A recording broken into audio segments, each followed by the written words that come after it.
Hello friends, welcome back to my channel. எல்லோரும் எப்படி இருக்கீங்க? நல்லா இருக்கீங்களா? இன்றைக்கி நம்ம சேனலில் முட்டை குழம்பு எப்படி பண்ணுறதுன்னு பார்க்கலாம். வீடியோக்குள்ளே போகிறதுக்கு முன்னால் நீங்கள் இன்னும் நம்ம சேனலை சப்ஸ்கிரைப் பண்ணலைன்னா சப்ஸ்கிரைப் பண்ணிக்கோங்க அண்ட் உங்கள் ஃப்ரெண்ட்ஸ்க்கு ஷேர் பண்ணுங்கள் அண்ட் மறக்காமல் நோட்டிஃபிகேஷன் பெல் அமைக்கிக்கோங்க ஸோ தட் உங்களுக்கு நான் போஸ்ட் பண்ணுற வீடியோஸ் உடனுக்குடனே வந்து சேரும். வாங்க வீடியோக்குள்ளே போகலாம். இன்றைக்கி முட்டை குழம்புக்கு நம்ம தேங்காய் இல்லாமல் தான் பண்ண போகிறோம். தேங்காய் இல்லாமல் எப்படி ஒரு முட்டை குழம்பு ஈஸியாக பண்ணலாம்ன்றதை பார்க்கலாம். ஃபர்ஸ்ட் ஒரு பேன் வச்சுக்கோங்க. அதில் ஒரு 2 டேபிள் ஸ்பூன் ஆயில் ஊற்றிக்கோங்க.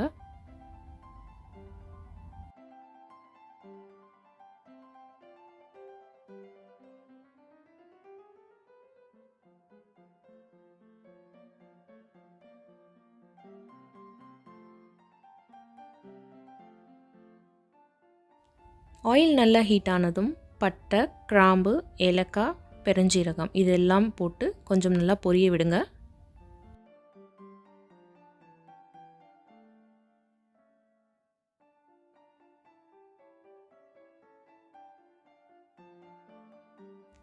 இப்போ ஆனியன்ஸ் கொஞ்சம் வெட்டி சேர்த்துக்கோங்க.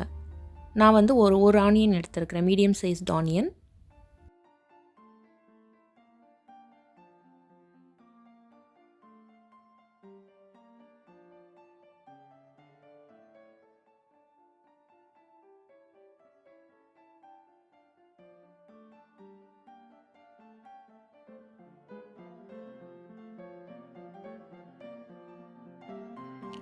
ஆனியன் ரொம்ப வதங்கணுன்றதெல்லாம் இல்லை, லைட்டாக இந்த மாதிரி கண்ணாடி மாதிரி வந்தாலே போதும். இப்போ தக்காளி ஆட் பண்ணிக்கோங்க. தக்காளியும் ரொம்ப வதங்கணுன்றது இல்லை.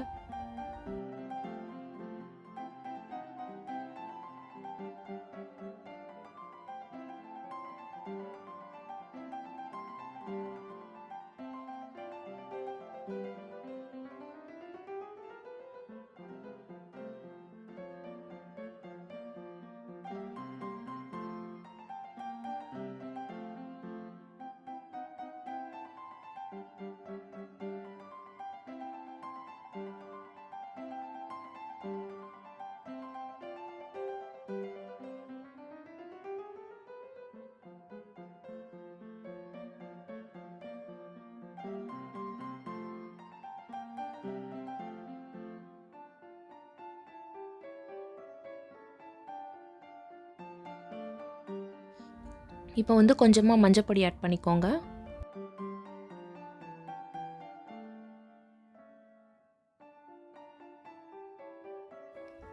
ஒரு ஸ்பூன் மிளகாய் பொடி, அதுக்கு 3 ஸ்பூன் கொத்தமல்லி பொடி, கொரியாண்டர் பவுடர் அதை ஆட் பண்ணிக்கோங்க. எப்போயுமே இதான் ரேஷியோ, 1:3. ஒரு ஸ்பூன் நீங்கள் மிளகாய் பொடி எடுத்திங்கன்னா 3 ஸ்பூன் கொத்தமல்லி பொடி போடணும். அப்போ தான் டேஸ்ட் கிடைக்கும், குழம்பும் நல்லா திக்காக கிடைக்கும். நல்லா மிக்ஸ் பண்ணி விட்டுக்கோங்க. லோ ஃப்ளேம்லேயே வச்சுக்கோங்க, இல்லைன்னா பவுடர் போட்டுக்கிறதுனால இப்போ தீஞ்சு போயிடும். நல்லா இந்த எண்ணெயிலே அந்த பச்சை வாடை போகிற வரைக்கும் வதக்கி விட்டுக்கலாம்.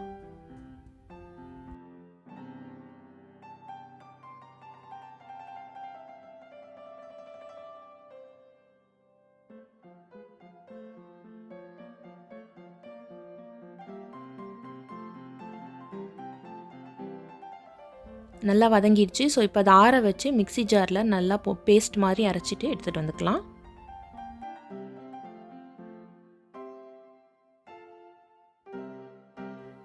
இப்போ இன்னொரு பேன் எடுத்துக்கோங்க. அதில் 2 டேபிள் ஸ்பூன் ஆயில் போட்டுக்கோங்க. ஆயில் கொஞ்சம் ஹீட் ஆகட்டும்.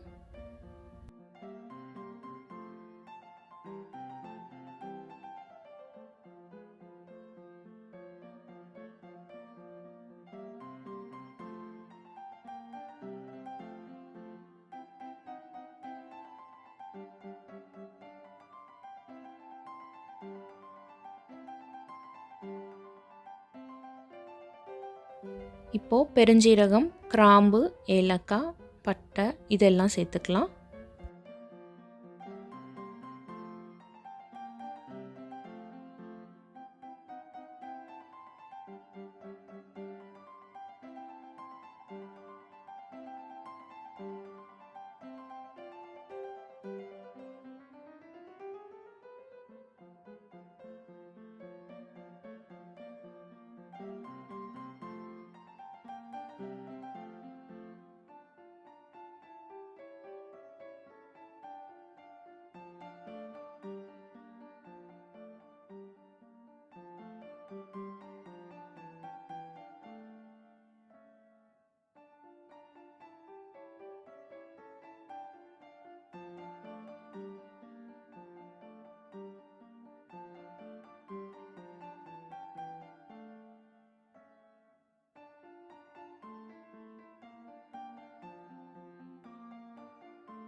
இப்போ கொஞ்சமாக ஆனியன் நம்ம ஏற்கனவே ஆனியன் வந்து பேஸ்ட்டுக்காக நம்ம வதக்கணும்.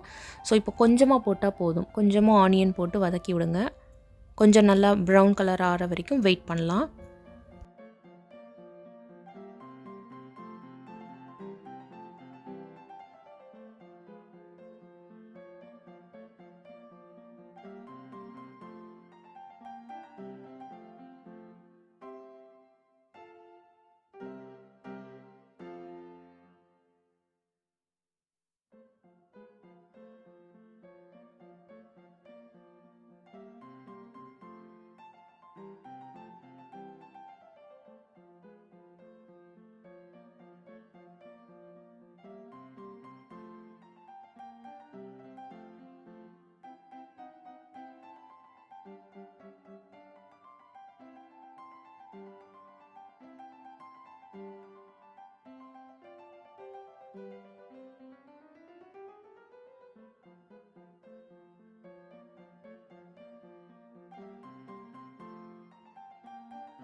இப்போது தக்காளி ஆட் பண்ணிக்கிறேன். தக்காளியும் கொஞ்சம் ஒரு அரை தக்காளி கூட போதும். வேணா நம்ம ஏற்கனவே பேஸ்ட்டில் போட்டிருக்கோம். ஸோ ரொம்ப புளிப்பாயிடக்கூடாது. அரை தக்காளி போட்டால் போதும். தக்காளி கொஞ்சம் நல்லா மசிகிற வரைக்கும் விட்டுருங்க.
தக்காளி நல்லா குக் ஆனதும் நம்ம அரைச்சி வச்சுருக்கிற பேஸ்ட்டை வந்து ஆட் பண்ணிக்கலாம்.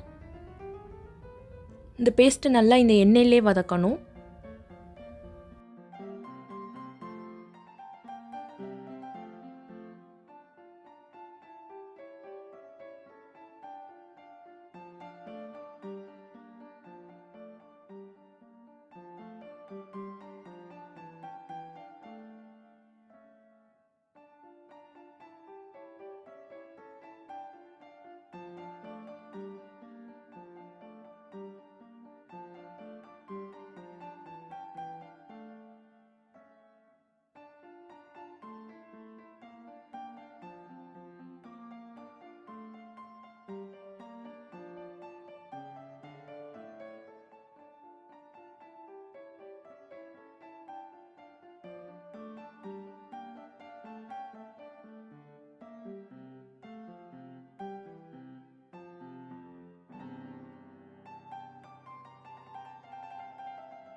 இப்போது தேவையான அளவு நமக்கு குழம்பு எவ்வளோ வேணுமோ அதுக்கு தகுந்தாப்பில் பார்த்து தண்ணியை ஊற்றி நல்லா கொதிக்க விடலாம்.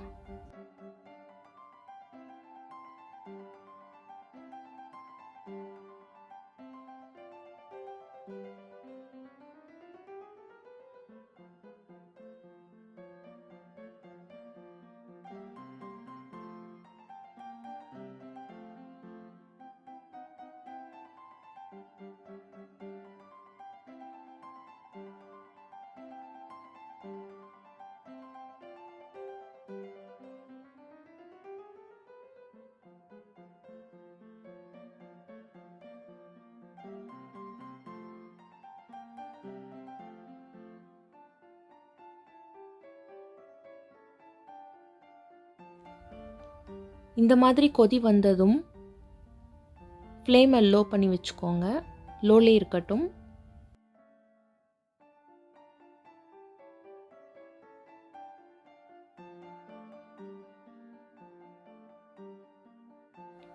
முட்டையை வந்து நம்ம உடச்சி ஊற்றிக்கலாம். முட்டை உடச்சி ஊற்றும் போது ஃப்ளேம் வந்து லோவில் தான் இருக்கணும், கொதிக்கக்கூடாது. ஸோ இப்படி பார்த்து மெல்ல ஒவ்வொரு முட்டையாக கொஞ்சம் தள்ளி தள்ளி விட்டு உடச்சி ஊற்றிடுங்க.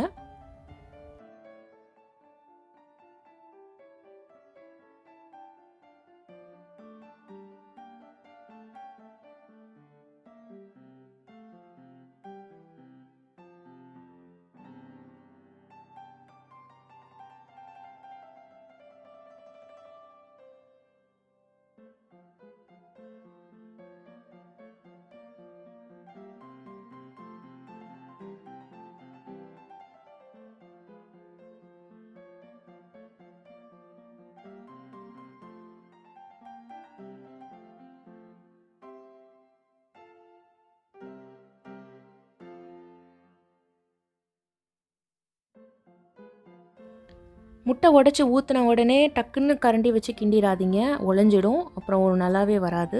ஸோ ஊற்றிட்டு அப்படியே விட்டுருங்க. விட்டு ஒரு லிட்டு போட்டு நல்லா மூடி வச்சுருங்க. லோ ஃப்ளேம்லேயே வச்சுருங்க.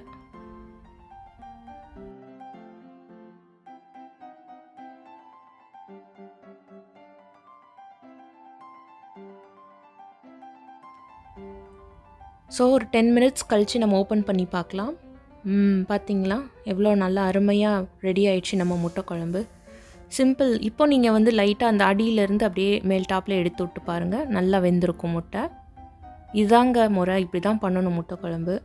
இது வந்து சில பேர் தேங்காய் சேர்த்து செய்வாங்க, அது ஒரு டேஸ்ட்டு. இப்போ நிறைய பேர் வந்து தேங்காய் சேர்க்கக்கூடாதுன்றவங்களாம் வந்து இந்த மாதிரி செஞ்சு சாப்பிட்லாம். ஸோ நீங்கள் இந்த ரெசிபியை ட்ரை பண்ணி பார்த்துட்டு எப்படி இருந்ததுன்னு எனக்கு கமெண்ட் பண்ணுங்கள். மறக்காமல் என்னோடய சேனலுக்கு சப்ஸ்கிரைப் பண்ணுங்கள். ஸோ மீண்டும் உங்களை நெக்ஸ்ட் வீடியோவில் சந்திக்கிறேன். அது வரைக்கும் பாய்.